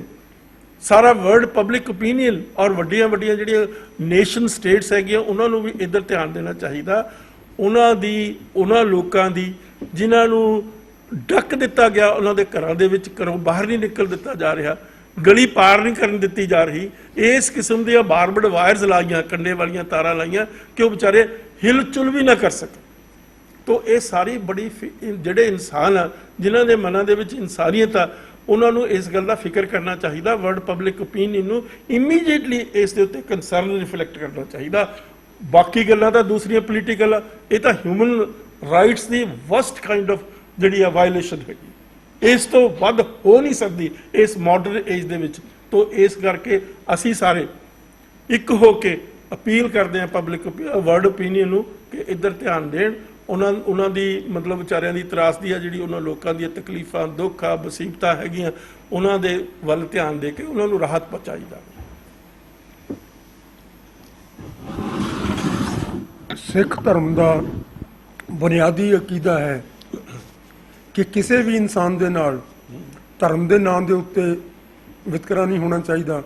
ਕਿਸੇ ਵੀ ਇਨਸਾਨ ਨੂੰ ਧਰਮ ਦੇ ਨਾਂ ਦੇ ਉੱਤੇ ਉਹਦੇ ਨਾਲ ਨਫ਼ਰਤ ਨਹੀਂ ਹੋਣੀ ਚਾਹੀਦੀ। ਜਿਹੜਾ ਧਰਮ ਹੈ ਉਹ ਲੋਕਾਂ ਨੂੰ ਪਿਆਰ ਕਰਨਾ ਸਿਖਾਉਂਦਾ ਹੈ, ਨਾ ਕਿ ਆਪਣੇ ਦੇਸ਼ ਦੇ ਲੋਕਾਂ ਨੂੰ ਨਫ਼ਰਤ ਕਰਨਾ। ਜਦੋਂ ਦੀ ਇਹ ਨਿਜ਼ਾਮ ਬਦਲਿਆ ਉਦੋਂ ਦਾ ਅਸੀਂ ਦੇਖ ਰਹੇ ਹਾਂ ਕਿ ਲਗਾਤਾਰ ਦੇਸ਼ ਦੇ ਵਿੱਚ ਨਫ਼ਰਤਾਂ ਜੜ ਫੜ ਰਹੀਆਂ ਨੇ, ਸਾਰੇ ਪਾਸੇ ਨਫ਼ਰਤਾਂ ਦੀ ਖੇਤੀ ਹੋ ਰਹੀ ਹੈ, ਔਰ ਜਿਸ ਦਾ ਨਤੀਜਾ ਇਹ ਹੈ ਕਿ ਨਿਰਦੋਸ਼ ਲੋਕ ਖਾਮ-ਖਾ ਚੱਕੀ ਦੇ ਵਿੱਚ ਪੀਸੇ ਜਾ ਰਹੇ ਨੇ, ਔਰ ਜਿਨ੍ਹਾਂ ਦੇ ਉੱਤੇ ਪਰਮਾਤਮਾ ਦੀ ਤਰਫੋਂ ਜ਼ਿੰਦਗੀ ਮਿਲਦੀ ਹੈ, ਔਰ ਇਹ ਉਸ ਦੇ ਵਿੱਚ ਉਹਨਾਂ ਲੋਕਾਂ ਦੀ ਜ਼ਿੰਦਗੀ ਨੂੰ ਖਤਮ ਕਰਨ ਦੇ ਵਿੱਚ ਸਮਝਣ ਕਿ ਅਸੀਂ ਪਰਮਾਤਮਾ ਤੋਂ ਉੱਤੇ ਹਾਂ। ਇਸ ਤਰ੍ਹਾਂ ਦਾ ਜਿਹੜਾ ਐਰੋਗੈਂਸ ਹੈ ਇਹ ਮੁਲਕਾਂ ਦੇ ਵਿੱਚ ਕਈ ਵਾਰੀ ਆਇਆ ਹੈ, ਲੇਕਿਨ ਜਿਨ੍ਹਾਂ ਮੁਲਕਾਂ ਦੇ ਵਿੱਚ ਆਇਆ ਉਹਨਾਂ ਨੂੰ ਇਸ ਨੇ ਡੋਬ ਦਿੱਤਾ ਹੈ। ਰੱਬ ਸਾਡੇ ਮੁਲਕ ਦੇ ਉੱਤੇ ਖੈਰ ਕਰੇ, ਰੱਬ ਮਿਹਰ ਕਰੇ ਕਿ ਇਹੋ ਜਿਹਾ ਸਾਡੇ ਨਾਲ ਨਾ ਹੋਵੇ ਕਿ ਅਸੀਂ ਵੀ ਇਸ ਨਫ਼ਰਤ ਦੇ ਵਿੱਚ ਹੀ ਡੁੱਬ ਕੇ ਸਾਰੇ ਦੇ ਸਾਰੇ ਮਰ ਜਾਈਏ। ਸਵਾਲ ਮੰਗੋ। ਹਾਂਜੀ, ਇਹ ਕੋਈ ਸਵਾਲ ਆ? ਕੋਈ ਜੇ ਤੁਹਾਡਾ ਸਵਾਲ ਆ, ਕੋਈ ਚੀਜ਼ ਤੁਸੀਂ ਪੁੱਛਣੀ ਆ, ਉਹ ਸਾਡੇ ਤੋਂ ਤੁਸੀਂ ਪੁੱਛ ਸਕਦੇ ਹੋ। ਜਿੰਨਾ ਕਿ ਸਾਨੂੰ ਪਤਾ ਅਸੀਂ ਤੁਹਾਨੂੰ ਜਵਾਬ ਦੇ ਦਾਂਗੇ। ਹਾਂਜੀ, ਹਾਂ,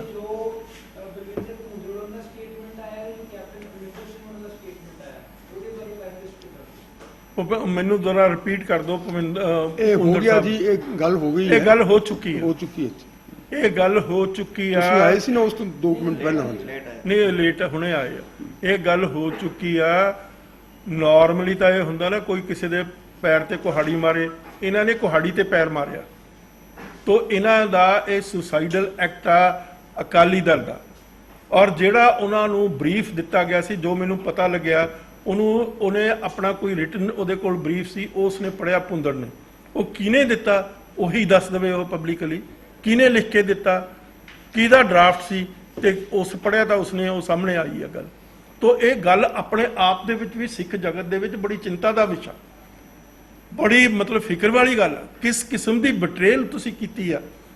ਇਸ ਕਿਸਮ ਦੀ ਲੀਡਰਸ਼ਿਪ ਨੇ ਸਿੱਖਾਂ ਦੇ ਨਾਲ ਕਿੱਡੀ ਬੜੀ ਧੋਖਾਧੜੀ ਕੀਤੀ ਹੈ।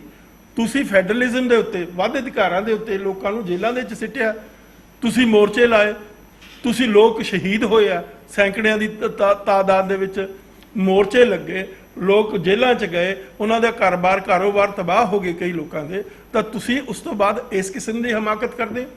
ਕਿੱਡੀ ਬੜੀ ਮਤਲਬ ਬਿਟਰੇਲ ਆ, ਜਿਸ ਦਾ ਮੈਂ ਸਮਝਦਾ ਵੀ ਸਿੱਖ ਇਤਿਹਾਸ ਦੇ ਵਿੱਚ ਕੋਈ ਹੋਰ ਐਗਜ਼ਾਮਪਲ ਨਹੀਂ। ਤਾਂ ਤੁਸੀਂ ਜਾ ਕੇ ਸਾਰੀ ਚੀਜ਼ ਉਹਨਾਂ ਦੀ ਝੋਲੀ 'ਚ ਪਾ ਦਿੱਤੀ ਵੀ ਜਿਹੜੀ ਆਟੋਨਮੀ ਆ ਉਹ ਖਤਮ ਕਰ ਦਿਓ ਉਸ ਦੀ, ਕਸ਼ਮੀਰ ਦੀ। ਤਾਂ ਇਹ ਸਾਰੀ ਚੀਜ਼ ਬਹੁਤ ਹੀ ਮਤਲਬ ਘਿਨਾਉਣੀ ਆ ਔਰ ਬਹੁਤ ਹੀ ਚਿੰਤਾਜਨਕ ਆ। ਸਿੱਖ ਜਗਤ ਨੂੰ ਇਸ ਦਾ ਫਿਕਰ ਕਰਨਾ ਚਾਹੀਦਾ ਔਰ ਸਿੱਖ ਜਗਤ ਨੂੰ ਉਹਨਾਂ ਦਾ ਪ੍ਰੋਟੈਸਟ ਕਰਨਾ ਚਾਹੀਦਾ। ਅਕਾਲੀ ਦਲ ਨੂੰ ਮੂੰਹ ਨਹੀਂ ਲਾਉਣਾ। ਹਾਂ, ਅਕਾਲੀ ਦਲ ਤਾਂ ਬਹੁਤ ਸੇਕ੍ਰੇਡ ਸ਼ਬਦ ਆ। ਉਹਨਾਂ ਨੇ ਅਕਾਲੀ ਦਲ ਦੇ ਉੱਤੇ ਵੀ ਦਾਗ ਲਾਇਆ, ਧੱਬਾ ਲਾਇਆ ਉਹਨਾਂ ਨੇ। ਤੋ ਇਹ ਬੜੀ ਬੇਸ਼ਰਮੀ, ਬੇਹਯਾਈ ਵਾਲੀ ਗੱਲ। ਮਤਲਬ ਮੈਨੂੰ ਚਾਹੀਦੇ ਨਹੀਂ ਇਹੋ ਜਿਹੇ ਲਫ਼ਜ਼, ਪਰ ਸਾਡਾ ਦਿਲ ਤੜਫ ਰਿਹਾ, ਦਿਲ ਦੁਖ ਰਿਹਾ ਕਿ ਇਸ ਕਿਸਮ ਦੀ ਧੋਖਾਧੜੀ ਜਿਹੜੀ ਅਕਾਲੀਆਂ ਨੇ ਕੀਤੀ ਆ 370 ਜਿਹੜੀ ਹੈਗੀ ਧਾਰਾ ਨੂੰ ਖਤਮ ਕਰਨ ਦੇ ਲਈ, ਦੂਸਰੇ ਪਾਸੇ ਸਾਰਾ ਤੁਹਾਡਾ ਟਰੈਕ ਰਿਕਾਰਡ ਕੀ ਹੈ? ਟਰੈਕ ਰਿਕਾਰਡ ਇਹੀ ਹੈ, ਵੱਧ ਅਧਿਕਾਰ, ਵੱਧ ਅਧਿਕਾਰ, ਵੱਧ ਅਧਿਕਾਰ। ਹਾਂ ਔਰ ਫਿਰ ਦੂਸਰੇ ਪਾਸੇ ਅਨੰਦਪੁਰ ਸਾਹਿਬ ਰੈਜ਼ੋਲੂਸ਼ਨ ਤੇ ਤੁਸੀਂ ਆਪਣੇ ਆਪ ਨੂੰ ਬਿਲਡ ਕੀਤਾ। ਕਿੱਧਰ ਗਿਆ ਅਨੰਦਪੁਰ ਸਾਹਿਬ ਰੈਜ਼ੋਲੂਸ਼ਨ? ਹੁਣ ਕਿੱਧਰ ਗਿਆ ਵੱਧ ਅਧਿਕਾਰ? ਕਿਸ ਤਰੀਕੇ ਦੇ ਨਾਲ ਲੋਕਾਂ ਨੂੰ ਵਿਚਾਰਿਆਂ ਨੂੰ ਤੁਸੀਂ ਜੇਲ੍ਹਾਂ 'ਚ ਧੱਕਿਆ? ਇਮੋਸ਼ਨਲ ਲੈਵਲ ਤੇ ਕਿੰਨੇ ਸ਼ਹੀਦ ਹੋ ਗਏ ਇਸੇ ਗੱਲ ਦੇ ਉੱਤੇ, ਜੇਲ੍ਹਾਂ 'ਚ ਸੜ ਗਏ ਵਿਚਾਰੇ, ਜਿਨ੍ਹਾਂ ਦਾ ਕਾਰੋਬਾਰ ਖਤਮ ਹੋ ਗਿਆ। ਬੀਜੇਪੀ ਦਾ ਕਹਿਣਾ ਹੈ ਕਿ ਜਿਹੜੀ ਤਸ਼ੱਦਦ ਹੋਈ ਸੀ ਉਹ ਤਾਂ ਹੋਈ ਸੀ 370 ਕਰਕੇ, ਜੇ ਉਹ ਪਹਿਲਾਂ ਹੀ ਹਟ ਜਾਂਦਾ ਤੇ ਤਸ਼ੱਦਦ ਹੋਣੀ ਨਹੀਂ ਸੀ। ਪਹਿਲਾਂ ਕਿਵੇਂ ਹਟ ਜਾਂਦਾ? ਕੌਣ ਹਟਾ ਦਿੰਦਾ ਉਹਨੂੰ? ਉਹਨਾਂ ਨੇ ਆਪਣੇ ਆਪ ਇਸ ਮੁਲਕ ਦਾ ਭਾਗ ਬਣੇ। ਉਹਨਾਂ ਨੂੰ ਕੋਈ ਜਿੱਤ ਕੇ ਨਹੀਂ ਬੀਜੇਪੀ ਵਾਲਿਆਂ ਨੇ ਆਪਣਾ ਭਾਗ ਬਣਾਇਆ, ਉਹਨਾਂ ਨੇ ਆਪ ਆਪਟ ਕੀਤਾ ਇੰਡੀਆ। ਸਮਝੇ ਕਿ ਨਹੀਂ? ਤੋ ਜਦੋਂ ਉਹਨਾਂ ਨੇ ਆਪਟ ਕੀਤਾ, ਉਹਨਾਂ ਨੇ ਕਿਹਾ ਵੀ ਆਹ ਸਾਡੀਆਂ ਟਰਮਸ ਮੰਨੋ, ਤੁਸੀਂ ਆਪਣੇ ਆਪ ਨੂੰ ਸਾਡੇ ਤੇ ਇੰਪੋਜ਼ ਨਹੀਂ ਕਰੋਗੇ, ਆਪਣਾ ਕਲਚਰ ਨਹੀਂ ਕਰੋਗੇ, ਆਪਣੀ ਜ਼ਬਾਨ ਨਹੀਂ ਕਰੋਗੇ, ਸਾਡੀ ਆਟੋਨਮੀ ਹੋਏਗੀ। 370 ਐਸ਼ੋਰੈਂਸ ਹੈ given to the people of valley ਕਿ ਅਸੀਂ ਤੁਹਾਨੂੰ ਅਸ਼ੋਰ ਕਰਦੇ ਹਾਂ ਕਿ ਅਸੀਂ ਤੁਹਾਡੀ ਕਲਚਰ ਦੇ ਵਿੱਚ, ਤੁਹਾਡੇ ਟ੍ਰੈਡੀਸ਼ਨ ਦੇ ਵਿੱਚ, ਤੁਹਾਡੀ ਜ਼ਬਾਨ ਦੇ ਵਿੱਚ ਇੰਟਰਫੀਅਰ ਨਹੀਂ ਕਰਾਂਗੇ। ਨੋਰਮਲ ਹੋ ਜਾਏਗੀ ਤਾਂ ਜੰਮੂ ਕਸ਼ਮੀਰ ਨੂੰ ਦੁਬਾਰਾ ਸਟੇਟ ਬਣਾ ਦਿੱਤਾ ਜਾਏਗਾ। ਇਹ ਕੌਣ ਕਹਿੰਦਾ? ਨੋ ਨੋ ਨੋ ਨਹੀਂ, ਉਹਨੇ ਦੇਖੋ ਇਹੋ ਜਿਹੇ ਬਿਆਨ ਤਾਂ ਇਹ ਕੀ ਕੋਈ ਇਹ ਮਜ਼ਾਕ ਸੀ? ਇਹਦਾ ਮਤਲਬ ਨਹੀਂ, ਇਹਦਾ ਮਤਲਬ ਜਦੋਂ ਇਹ ਬੜੀ ਵੇਗ, ਇੱਕ ਮਿੰਟ, ਇਹ ਬੜੀ ਵੇਗ ਸਟੇਟਮੈਂਟ ਆ। ਇਹਦਾ ਮਤਲਬ ਇਹ ਹੈ ਕਿ ਪਹਿਲਾਂ ਤੇ ਉੱਥੇ ਜਿਹੜੇ ਵੱਡੇ ਨੌਨ ਮੁਸਲਿਮ ਪਾਪੂਲੇਸ਼ਨ ਨੂੰ ਵੱਡੇ ਪੱਧਰ ਤੇ ਉੱਥੇ ਅੰਦਰ ਧੱਕਿਆ ਜਾਊਗਾ, ਡੈਮੋਗ੍ਰਾਫਿਕ ਪ੍ਰਪੋਰਸ਼ਨ ਚੇਂਜ ਕੀਤੀ ਜਾਊਗੀ। ਜਦੋਂ ਉੱਥੇ ਹਿੰਦੂ ਮੈਜੋਰਿਟੀ ਹੋ ਜੂਗੀ ਉਦੋਂ ਇਲੈਕਸ਼ਨ ਕਰਾ ਦੇਣਗੇ। ਇਹ ਉਹਨਾਂ ਨੇ ਗੋਆ 'ਚ ਬੜੇ ਸਾਫ਼ ਤਰੀਕੇ ਨਾਲ ਕੀਤਾ। ਜਿੱਦਣ ਉਹ ਕਾਰਡ ਦੇ ਵਿੱਚ ਗੋਆ ਆਜ਼ਾਦ ਹੋਇਆ ਪੁਰਤਗੀਜ਼ੀਆਂ ਤੋਂ, ਤਾਂ ਉੱਥੇ ਕੈਥੋਲਿਕ ਪਾਪੂਲੇਸ਼ਨ 65% ਸੀ। ਕੈਥੋਲਿਕ ਦਾ ਮਤਲਬ ਕ੍ਰਿਸਚੀਅਨ ਜਿਹੜੇ ਸੀਗੇ, ਤੇ ਹਿੰਦੂ ਜਿਹੜੇ ਸੀ 35% ਸੀਗੇ। ਹੁਣ ਜਾ ਕੇ ਉਹਦੇ ਰਿਵਰਸ ਆਪੋਜਿਟ ਆ। ਮੇਰਾ ਖਿਆਲ ਹੈ ਕਿ ਕੈਥੋਲਿਕ 30% ਰਹਿ ਗਿਆ, ਕਿਉਂਕਿ ਬਾਹਰੋਂ ਚਲੇ ਗਏ ਇੰਨੇ ਵੱਡੀ ਗਿਣਤੀ 'ਚ ਲੋਕ, ਤੇ ਉੱਥੇ ਬੀਜੇਪੀ ਸਾਰੀਆਂ ਨੈਸ਼ਨਲ ਐਗਜ਼ੈਕਟਿਵ ਦੀਆਂ ਮੀਟਿੰਗਾਂ ਉੱਥੇ ਹੀ ਕਰਦੀ ਆ। ਉੱਥੇ ਬੀਜੇਪੀ ਦੀ ਬੱਲੇ ਬੱਲੇ ਆ। ਤੇ ਆਪਣਾ ਪੁਰਾਣਾ ਜਿਹੜਾ ਡਿਫੈਂਸ ਮਿਨਿਸਟਰ ਉੱਥੋਂ ਹੀ ਆਇਆ ਹੋਇਆ ਸੀਗਾ, ਪਰੀਕਰ ਜਿਹੜੇ ਸੀਗੇ। ਮੈਂ ਇੰਨੀ ਗੱਲ ਕਹਿਣਾ, ਉਹਨਾਂ ਦੇ ਮਨ 'ਚ ਉਹੋ ਹੀ ਇੱਕ ਕਿਸਮ ਦਾ ਹੈਗਾ ਕਿ ਉਹ ਅੱਜ ਤੋਂ 40 ਸਾਲ ਬਾਅਦ ਜਾਂ 20 ਸਾਲ ਬਾਅਦ ਜਦੋਂ ਉਹਨਾਂ ਨੂੰ ਸ਼ੋਰ ਹੋ ਜਾਊਗਾ ਕਿ ਹੁਣ ਅਸੀਂ ਆਪਣੇ ਇੱਥੇ ਪੱਕੇ ਪੈਰ ਧਰਮ ਦੇ ਨਾਂ ਤੇ ਜਮਾ ਚੁੱਕੇ ਹਾਂ ਤੇ ਉਹਨਾਂ ਨੂੰ ਅਸੀਂ ਮਾਰਜਨਲਾਈਜ਼ ਕਰ ਚੁੱਕੇ ਹਾਂ, ਉਦੋਂ ਸਟੇਟ ਦੀਆਂ ਇਲੈਕਸ਼ਨਾਂ ਕਰਾ ਦੇਣਗੇ। ਕੀ ਫਰਕ ਪਊਗਾ? ਸਟੇਟ ਬਣਾ ਦੇਣਗੇ, ਸਟੇਟ ਬਣਾ ਦੇਣਗੇ। ਨੌਨ ਹਿਮਾਚਲੀ ਇੱਕ ਮਤਲਬ ਗਜ਼ ਜ਼ਮੀਨ ਨਹੀਂ ਖਰੀਦ ਸਕਦਾ। ਰਾਜਸਥਾਨ ਰਾਜਸਥਾਨ ਤਾਂ ਚਲੋ ਛੱਡੋ, ਹਿਮਾਚਲ ਆਪਣੇ ਨਾਲ ਹੀ ਹੈ, ਉੱਥੇ ਖਰੀਦ ਕੇ ਦਿਖਾਓ। ਖਰੀਦ ਸਕਦੇ ਤੁਸੀਂ ਇੱਕ ਗਜ਼ ਜ਼ਮੀਨ ਨਹੀਂ ਖਰੀਦ ਸਕਦੇ। ਤੋ ਜੇ ਤੁਸੀਂ ਉੱਥੇ ਪ੍ਰੋਟੈਕਟ ਕਰ ਰਹੇ ਹੋ ਆਪਣੇ ਲੋਕਾਂ ਨੂੰ, ਤਾਂ ਕਿਉਂ ਨਹੀਂ ਉੱਥੇ ਕਸ਼ਮੀਰ ਦੇ ਲੋਕਾਂ ਨੂੰ ਪ੍ਰੋਟੈਕਟ ਕਰਨਾ ਚਾਹੀਦਾ? ਸਟੇਟ ਦੀ ਜ਼ਿੰਮੇਵਾਰੀ ਹੈ। ਤੋ ਇਸ ਕਰਕੇ ਇਹ ਜੋ ਗੱਲ ਰਣਜੀਤ ਸਿੰਘ ਉਹਨਾਂ ਨੇ ਠੀਕ ਕਹੀ, ਉੱਥੇ ਤੁਸੀਂ ਹਿੰਦੂਆਂ ਨੂੰ ਆਬਾਦ ਕਰਦੇ ਹੋ, ਔਰ ਇਹ ਉਹਨਾਂ ਦੀ ਤਾਂ ਵਿਚਾਰਿਆਂ ਦੀ 60 ਲੱਖ ਤਾਂ ਆਬਾਦੀ ਹੈ ਮੁਸਲਮਾਨਾਂ ਦੀ, ਉੱਥੇ ਕੋਈ ਬਹੁਤ ਵੱਡੀ ਮੁਸਲਮਾਨਾਂ ਦੀ ਆਬਾਦੀ ਨਹੀਂ। ਉਸ ਨੂੰ ਤੁਸੀਂ ਮਿਨੋਰਟੀ ਬਣਾਉਣਾ ਤਾਂ ਬਹੁਤ ਆਰਾਮ ਨਾਲ ਬਣਾ ਸਕਦੇ ਹੋ, 2-3 ਸਾਲਾਂ 'ਚ ਹੀ ਬਣਾ ਸਕਦੇ ਹੋ। ਤੋ ਇਸ ਕਰਕੇ ਇਹ ਬੜੀ ਸਟਲ ਚਾਲ ਆ, ਸਾਜ਼ਿਸ਼ ਆ, ਕਨਸਪੀਰੇਸੀ ਆ ਬਹੁਤ ਵੱਡੀ ਕਿ ਕਿਸ ਤਰੀਕੇ ਨਾਲ ਉੱਥੇ ਦੀ ਮੁਸਲਿਮ ਆਬਾਦੀ ਨੂੰ ਬਰਬਾਦ ਕਰਨਾ। ਆਪਾਂ ਦੂਰ ਕਿਉਂ ਜਾਂਦੇ ਆ? ਚੰਡੀਗੜ੍ਹ ਦਾ ਅਸਰ ਦੇਖ ਲਓ।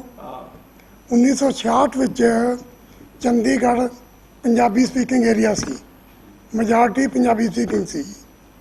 ਅੱਜ ਕੀ ਹਾਲ ਆ? 71% ਹਿੰਦੀ ਸਪੀਕਿੰਗ ਆ। ਇਹ ਕਿਉਂ ਹੋਇਆ? ਯੂਟੀ ਬਣਾ ਦਿਓ, ਪਹਿਲਾਂ ਇੱਥੇ ਬੰਦੇ ਲਿਆ ਕੇ ਸੈਟਲ ਕਰ ਦਿਓ, ਉਹਨਾਂ ਨੂੰ ਮੁਫਤ ਵਿੱਚ ਜ਼ਮੀਨਾਂ ਦੇ ਦਿਓ, ਮਕਾਨ ਬਣਾ ਦਿਓ। ਪਹਿਲਾਂ ਉਹ ਆ ਕੇ ਨਜਾਇਜ਼ ਕਬਜ਼ੇ ਕਰਕੇ ਬੈਠ ਗਏ।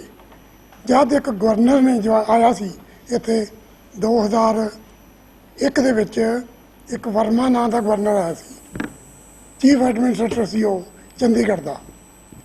ਉਸ ਨੇ ਆਉਂਦਿਆਂ ਹੀ ਹੁਕਮ ਦਿੱਤਾ ਵੀ ਜਿਹੜੀ ਹਜ਼ਾਰਾਂ ਏਕੜ ਪਬਲਿਕ ਲੈਂਡ ਪਈ ਆ, ਉਹਦੇ ਉੱਤੇ ਨਜਾਇਜ਼ ਕਬਜ਼ੇ ਖਤਮ ਕੀਤੇ ਜਾਣ।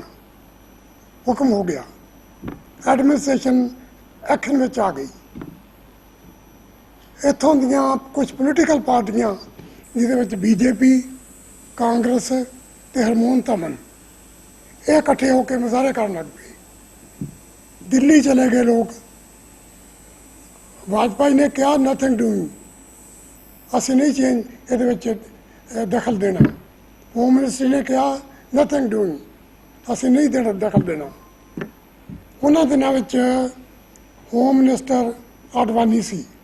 ਅਡਵਾਨੀ ਯੂਕੇ ਗਿਆ ਹੋਇਆ ਸੀ ਔਰ ਯੂਕੇ ਤੋਂ ਜਦ ਵਾਪਸ ਆਇਆ ਤੇ ਉਸ ਨੂੰ ਅਪਰੋਚ ਕੀਤਾ ਇਹਨਾਂ ਨੇ। ਉਹਨੇ ਇੱਥੇ minister of state for home ਕੋਈ ਸੀ, ਇੱਕ ਰਾਜਸਥਾਨੀ ਸੀ ਸ਼ਾਇਦ, ਉਹ ਭੇਜਿਆ। ਉਹਨੇ ਗਵਰਨਰ ਨੂੰ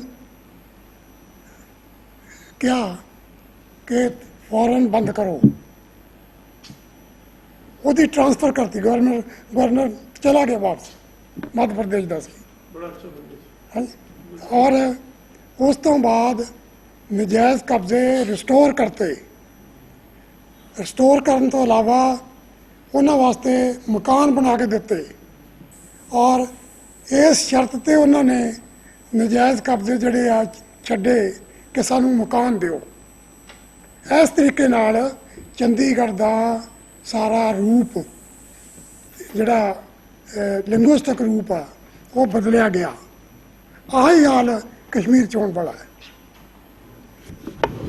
ਇੱਥੇ ਇੱਕ ਪਿੰਡ ਸੀ ਕਮਥਾਲਾ, ਉੱਥੋਂ ਦੇ ਲੋਕ ਕਹਿੰਦੇ ਨੇ ਕਿ ਜਿਸ ਦਿਨ ਸਾਨੂੰ ਬੇਦਖਲ ਕੀਤਾ ਗਿਆ ਪਿੰਡ ਦੇ ਵਿੱਚੋਂ, ਉਸ ਦਿਨ ਬਾਰਿਸ਼ ਪੈ ਰਹੀ ਸੀ ਔਰ ਲੋਕਾਂ ਨੇ ਰੋਟੀਆਂ ਬਣਨੀਆਂ ਰੱਖੀਆਂ ਹੋਈਆਂ ਸੀ, ਜਿਵੇਂ ਆਪਣੇ ਦਾਲ ਹਾਰਿਆਂ ਦੇ ਵਿੱਚ ਰੱਖ ਦਿੰਦੇ ਸੀ। ਉਸ ਵੇਲੇ ਇੱਕ ਇਸ ਤਰ੍ਹਾਂ ਦਾ ਸਿਸਟਮ ਨਹੀਂ ਸੀ ਹੁੰਦਾ, ਮਿੱਟੀ ਦੇ ਹਾਰੇ ਦੇ ਵਿੱਚ ਦਾਲ ਰੱਖ ਦਿੰਦੇ ਸੀ।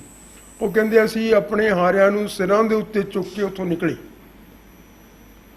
ਔਰ ਉਹ ਸਾਰੇ ਦਾ ਸਾਰਾ ਪਿੰਡ ਉਹਨਾਂ ਨੇ ਖਾਲੀ ਕਰਵਾ ਲਿਆ। ਅੱਜ ਉਹ ਸਾਰੇ ਦੇ ਸਾਰੇ ਪਿੰਡ ਦੇ ਵਿੱਚ ਸਿਰਫ ਇੱਕ ਮੰਦਿਰ ਹੈ ਔਰ ਉਹ ਮੰਦਿਰ ਜਿਹੜਾ ਹੈਗਾ ਉਹ ਟ੍ਰਾਂਜ਼ਿਟ ਕੈਂਪ ਬਣਿਆ ਹੋਇਆ ਹੈ ਉਹਨਾਂ ਲੋਕਾਂ ਵਾਸਤੇ ਜਿਹੜੇ ਉੱਥੋਂ ਆਉਂਦੇ ਨੇ ਬਾਹਰੋਂ, ਪਹਿਲਾਂ ਉੱਥੇ ਰੈਸਟ ਕਰਦੇ ਆ, ਉਹਨਾਂ ਨੂੰ ਜਾ ਕੇ ਉਹਨਾਂ ਦੇ ਕਾਰਡ ਵਗੈਰਾ ਤੇ ਸਾਰਾ ਕੁਝ ਬਣਾ ਕੇ ਦਿੱਤਾ ਜਾਂਦਾ ਹੈ, ਫਿਰ ਉਹ ਜਾ ਕੇ ਦੂਸਰੇ ਚੰਡੀਗੜ੍ਹ ਦੇ ਵਿੱਚ ਆਪਣੇ ਪੱਕੇ ਨਿਵਾਸ ਤੇ ਚਲੇ ਜਾਂਦੀ। ਸੋ ਇਹ ਸਾਰਾ ਕੁਝ ਇਸ ਤਰ੍ਹਾਂ ਦੀਆਂ ਸਾਜ਼ਿਸ਼ਾਂ ਬਹੁਤ ਹੋਈਆਂ ਨੇ ਸਾਰੇ ਮੁਲਕ ਦੇ ਵਿੱਚ। ਇਸ ਦੇ ਨਾਲ ਮੁਲਕ ਦਾ ਨੁਕਸਾਨ ਹੋਏਗਾ ਇਵੈਂਚੁਅਲੀ, ਕਿਸੇ ਦਾ ਵੀ ਫਾਇਦਾ ਹੋਣ ਦੀ ਸੰਭਾਵਨਾ ਨਹੀਂ। ਕੋਈ ਹੋਰ ਸਵਾਲ? ਇਨਸਾਨੀਅਤ ਦਾ ਨੁਕਸਾਨ ਹੋਏਗਾ, ਮੁਲਕ ਦਾ ਤਾਂ ਫਿਰ ਹੈ ਕੀ। ਚਲੋ ਜੀ, ਧੰਨਵਾਦ ਤੁਹਾਡਾ ਬਹੁਤ ਬਹੁਤ। ਥੈਂਕ